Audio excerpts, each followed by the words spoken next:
ఒక బాధాకరమైన సంఘటన. చాలా బాధేస్తుంది. నిన్నటి నుంచి కూడా నేను చూశాను. ఇది ఒక కంపెనీ సరైన నిర్ణయాలు తీసుకోకపోతే ఏం జరుగుతుందో ఇది ఒక ఉదాహరణ. అదే మరి ఒక ప్రభుత్వం కూడా వారసత్వంగా వచ్చే కొన్ని సమస్యల వల్ల ఎలాంటి ఇబ్బందులు వస్తాయో ఇది కూడా ఒక డెమాన్స్ట్రేషన్. అది ఇక్కడ మనం చూస్తే Essentia advance sciences pharma company, ఇది రెడ్ కేటగిరీలో ఉండే కంపెనీ. 17 మంది చనిపోవడం, ఇంకా ఒక 7 మంది, ఒక అతనికైతే 54% బర్న్స్ ఉన్నాయి, ఒక అతనికి 24% ఉన్నాయి, ఒక అతనికి 17% ఉన్నాయి, ఇంకొక అతనికి 10% ఉన్నాయి. మిగిలిన వాళ్ళు మోర్ ఆర్ లెస్ తక్కువగా ఉన్నాయి. అవి కొద్దిగా నామినల్ ఇంజురీస్ గానీ కొంచెం సీరియస్ ఇంజురీస్ గానీ ఉన్నాయి. ఏదైతే చెస్ట్ బోన్ ఒకటి బ్రేక్ కావడం ఇలాంటి సంఘటనలు కూడా ఉన్నాయి. నేను వస్తానే ముందు వాళ్ళ దగ్గరికి వెళ్ళాను. ఏదైతే ఫస్ట్ నేను వెళ్ళింది సీరియస్ గా ఉండే వాళ్ళందరినీ పరామర్శించాను.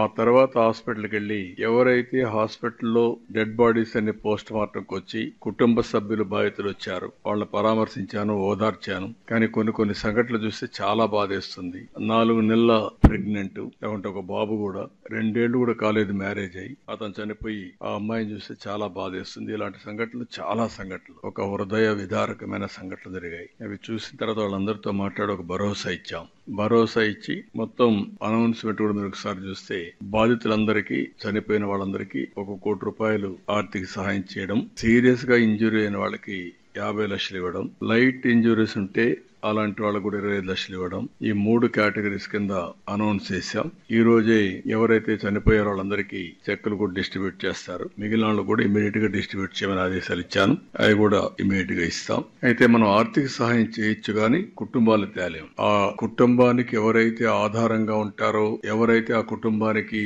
ఒక సెక్యూరిటీగా ఉంటారో వాళ్ళు మనం తేలేం. అది జీవితాంతం తీరని లోటు.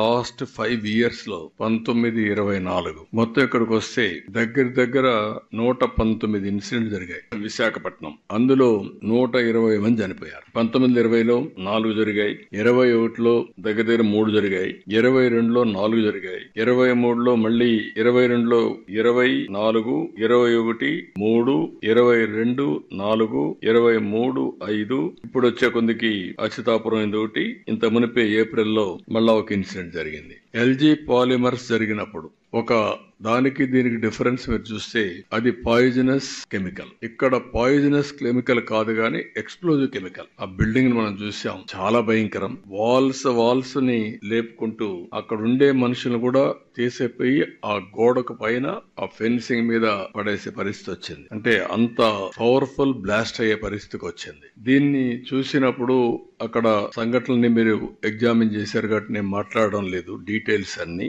దీని మీద మనం ఒకసారి చూస్తే పాలిమర్స్ అయినప్పుడు ఒక I4 కమిటీ కూడా వేశారు. ఆ I4 కమిటీ వేశారు, నామమాత్రంగా ఆర్డర్స్ ఇష్యూ చేశారు, ఎగ్జిక్యూషన్ 0. దీని వల్ల టోటల్ గా ఈ రోజు ఈ పరిస్థితి వచ్చే దానిపైన మీరు చూస్తే జీవో 156 ఒకటి రిలీజ్ చేశారు. కాకినాడలో ఒక సంఘటన జరిగితే అప్పుడు కూడా జీవో 79 రిలీజ్ చేశారు. కానీ రెగ్యులేటరీ అథారిటీస్ మాత్రం నామమాత్రంగా చర్యలు తీసుకున్నారు తప్ప ఎక్కడ యాక్షన్స్ తీసుకునే పరిస్థితులు లేరు. దానివల్ల రిపీటెడ్ గా జరుగుతున్నాయి.